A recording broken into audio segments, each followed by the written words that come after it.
144ជាធម្មតាពលរដ្ឋសំបីចម្រើនធំប៉ុណ្ណាក៏ដោយបើព្រះរាជាជាម្ចាស់លះបង់ចោលហើយមិនថិតថេរនៅបានទេ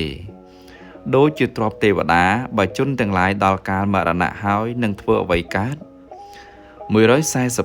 145កាលបើព្រះរាជាចូលទិវង្គតហើយលោកទាំងមូលក៏ស្លាប់ទៅតាមដែរកាលបើទ្រង់ប្រសូតឡើងលោកទាំងមូលក៏កើតឡើងដែរដូចជាផ្កាឈូកកាលព្រះអាទិត្យអស្តង្គតក៏រោយកាលព្រះអាទិត្យរះក៏រីកតែបណ្ដាអង្គទាំងឡាយនេះអង្គធំជាប្រធានជាងគេនោះគឺព្រះរាជាគ្រានោះឯងសត្វមាន់ដែលជាមេទ័ពស្ដេចក្ងោកហើយក៏ចូលទៅច្រាស់ស្ដេចហង្សដោយខ្នាយដ៏រឹងក្រៃលែងរបស់ខ្លួនខណៈនោះសត្វក្រសាសេនាបតីរបស់ស្ដេចហង្សឃើញដូច្នោះក៏ស្ទុះផ្លែតទៅរាំងយកខ្លួនការពារស្ដេចបើຕົកជាមាត់ចឹកដោយចំពុះស្រួចចាក់ដោយខ្នាយមុតដាច់សាច់សុះសពខ្លួនឈាមហូរលហាចក៏សត្វក្រសានៅតែយកខ្លួនធ្វើជាបន្ទាយការពារស្ដេចហង្សដរាបដល់ទីបញ្ចប់ដរាបដល់ទីបំផុតនាំស្ដេចហង្សចុះទឹកបានឯសត្វមាន់ដែលជាសេនាបតីរបស់ស្ដេចក្ងោកត្រូវសត្វក្រសាសេនាបតីរបស់ស្ដេចហង្សចឹកដោយចំពុះស្រួចសម្លាប់បានខណៈនោះកងទ័ពមាន់កងពលមាន់ឃើញមេទ័ពខ្លួនស្លាប់ដូច្នោះក៏បបួលគ្នាមកទាំងវងព្រួតគ្នាចឹកសម្លាប់សត្វក្រសាជាសេនាបតីនៃស្ដេចហង្សក្រំគ្រាដល់កាលមរណៈទៅអងឯស្ដេចក្ងោកចូលទៅក្នុងបន្ទាយបានបង្គាប់កងទ័ពឲ្យប្រមូលយកទ្រព្យសម្បត្តិដែលសេសសល់នៅក្នុងបន្ទាយទាំងប៉ុន្មានហើយលើកងទ័ពត្រឡប់ទៅកាន់បន្ទាយខ្លួនវិញឮតែសូរស័ព្ទស្រែកហូសរសើរព្រះពរជ័យថាជ័យយោគឺកងទ័ពរំពងផែនដីចប់រឿងហង្សនិងក្ងោកព្រះរាជបុត្រទាំងឡាយត្រាស់ឡើងថាក្នុងបណ្ដាលកងទ័ពស្ដេចហង្សសត្វក្រសាជាបុគ្គលគួរបានពាក្យសរសើរថាជាអ្នកមានចិត្តបុណ្យព្រោះបានយកខ្លួនការពារស្ដេចថ្វាយជារាជបលីព្រោះថា146មេគោសម្រាលកូនគោសុទ្ធសឹងតែមានទ្រង់ទ្រាយដូចមេគោរីឯមេគោបង្កើតកូនបានជាស្ដេចគោមានស្នែងល្អកម្រមានណាស់លោកមហាបណ្ឌិតពោលបន្ថែមទៀតថាសូមឲ្យសត្វក្រសាជាសេនាបតីជាមហាសត្វមានចិត្តប្រសើរបានទៅកើតក្នុងសុគតិភពដោយគុណសម្បត្តិប្រសើររបស់លោកហើយឲ្យបានចោមរោមហែហោមដោយទេពធីតាសោយសេចក្តីសុខ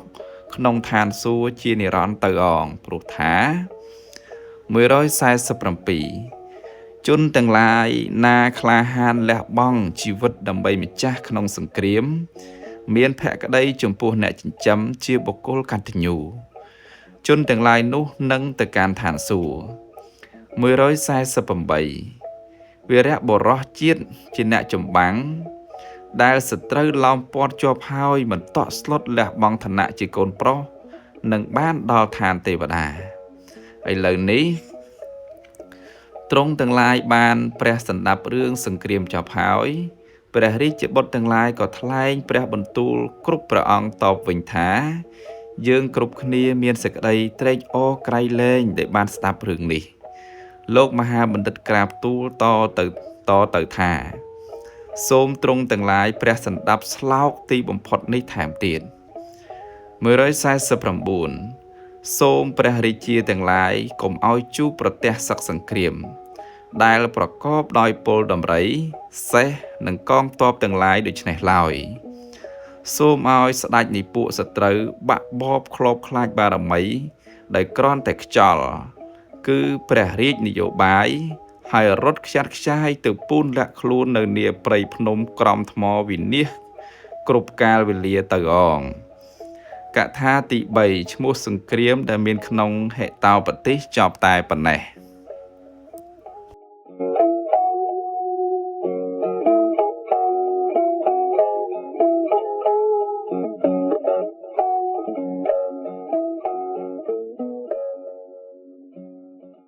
បន្ទាប់អំពីបងប្អូនទាំងអស់បានសន្តាប់នៅកថាទី3បានចប់ហើយនោះដូច្នេះខ្ញុំនឹងអំណានត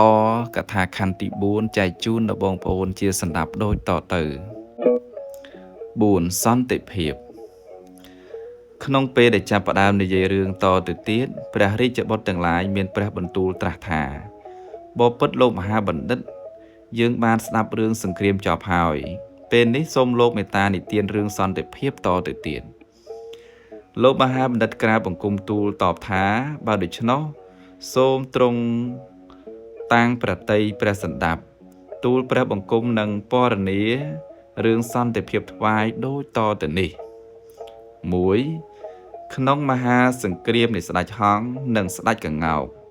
កងទ័ពទាំងសងខាងស្លាប់អន្តរាយខ្ទេចខ្ទីក្នុងខណៈនោះការចរចាដើម្បីសន្តិភាពក៏កើតមានឡើងដោយប្រធានរដ្ឋមន្ត្រី2នាក់គឺសត្វថ្មាតនិងសត្វប្រវឹកព្រះរាជបុត្រទាំងឡាយមានព្រះបន្ទូលត្រាស់សួរឡើងថារឿងនោះតើមានដើមហេតុយ៉ាងដូចម្ដេចលោកមហាបណ្ឌិតក៏រៀបរាប់ថ្វាយដោយសេចក្តីតទៅក្នុងលំដាប់នោះស្ដេចហង្សសួរឡើងដោយសេចក្តីឆ្ងល់ថាតើសត្រូវឬប្រជាជនដែលចូលមកដុតបំផ្លាញបន្ទាយរបស់យើងសត្វប្រវឹកដែលជាប្រធានរដ្ឋមន្ត្រីឆ្លើយប្រាប់ថាព្រះអង្គសត្វក្អែកព្រមទាំងបរិវារដែលព្រះអង្គបានទុកចិត្តឥតមានហេតុផលនេះឯងឥឡូវបាត់មុខមិនឃើញនៅទីនេះទេបើដូច្នោះប្រហែលជាសត្វក្អែកនេះឯងដែលក្បត់ហើយជាអ្នកដុតបន្ទាយយើងស្ដេចហង្សគិតមួយស្របក់ទើបមានព្រះបន្ទូលតបថារឿងនេះបើពិតដូច្នេះមែនគឺជាវាសនាអាក្រក់នៃយើងនេះឯងតែម្ដងព្រោះថា 2. កំហុសកើតមកពីគ្រោះអាក្រក់មិនមែនកើតមកពីមន្ត្រីទេការងារដែលប្រុងប្រៀបរៀបរយល្អហើយអាចហិនហោយទៅបានកាលណាទៅជួបនឹងគ្រោះថ្នាក់សត្វប្រវឹកនិយាយតបថា 3. ជនទាំងឡាយណាដែលធ្លាក់ខ្លួនទៅក្នុងគ្រោះកាចហើយតែងតែបន្ទុះប្រេងវាសនាមនុស្សល្ងងមិនព្រមទទួលកំហុសដែលខ្លួនបានធ្វើទេ 4. ជនទាំងឡាយណាមិនត្រេកអរចំពោះពាក្យដាស់តឿនរបស់មិត្តដែលប្រាថ្នាប្រយោជន៍ឲ្យជនទាំងឡាយនោះនឹងត្រូវវិនាសដោយសត្វអណ្ដើកល្ងងកាលហាមាត់និយាយក៏របូតមាត់ចេញពីលើធ្លាក់ស្លាប់បាត់ទៅ 5. ពាក្យសម្ដីបុគ្គលក៏បីរក្សាទុកគ្រប់ពេលវេលាព្រោះសេចក្តីវិនាសមកពីពាក្យសម្ដីដូចជាសត្វអណ្ដើកកាលដែលស្ដេចហង្សហើពំនាំយកទៅក៏ភ្លាត់ហាមាត់និយាយទើបធ្លាក់ស្លាប់ទៅអងស្ដេចហង្សសួរថាតើមានដំណើររឿងយ៉ាងដូចម្ដេចសត្វប្រវឹកពោលរៀបរាប់ថារឿងអណ្ដើកនិងហង្សនៅក្នុងស្រុកមួយមានស្រះមួយកន្លែងជាទីអាស្រ័យរបស់សត្វហង្ស2ក្បាលគឺមានអណ្ដើកមួយក្បាលទៀតជាមិត្តនៃសត្វហង្សទាំងពីរនោះថ្ងៃមួយមានពួកអ្នកនេសាទមករកចាប់ត្រីក្នុងស្រះនោះហើយនិយាយគ្នាថាយើងដេករងចាំនៅក្នុងទីនេះលុះដល់ព្រឹកឡើងយើងនឹងចាប់ត្រីនិងអណ្ដើកទាំងឡាយកាលនោះសត្វអណ្ដើកបានឮពាក្យអ្នកនេសាទទាំងឡាយនិយាយយ៉ាងនេះហើយក៏ផិតភ័យខ្លាំងណាស់ខំវាទៅជួបនឹងសត្វហង្សទាំងពីរដែលជាសម្លាញ់ហើយនិយាយប្រាប់ថាណែសម្លាញ់អើយខ្ញុំបានឮពាក្យពួកអ្នកនេសាទវានិយាយគ្នាថានឹងចាប់អណ្ដើកក្នុងស្រះនាពេលព្រឹកឡើងតើពេលនេះយើងគួរគិតធ្វើដូចម្ដេចសត្វហង្សទាំងពីរក្បាលឆ្លើយឡើងថាមុនដំបូងយើងត្រូវដឹងរឿងនោះឲ្យជាក់លាក់សិនទើបត្រូវគិតធ្វើដូចម្ដេចតទៅទៀតសត្វអណ្ដើកឆ្លើយកាត់ឡើងថាទេមិនបានទេព្រោះខ្ញុំធ្លាប់បានជួបគ្រោះភ័យខ្លាចក្នុងទីនេះច្រើនដងមកហើយដោយសាររឿងនេះបានជាលោកពោលថា 6. ត្រីក្រាញ់និងត្រីគ្រោះទាំងពីរនេះរត់រួចពីសេចក្តីភ័យបានដោយសុវត្ថិភាពឯត្រីកំភ្លាញជួបនៅក្តីវិនាសអន្តរធានទៅ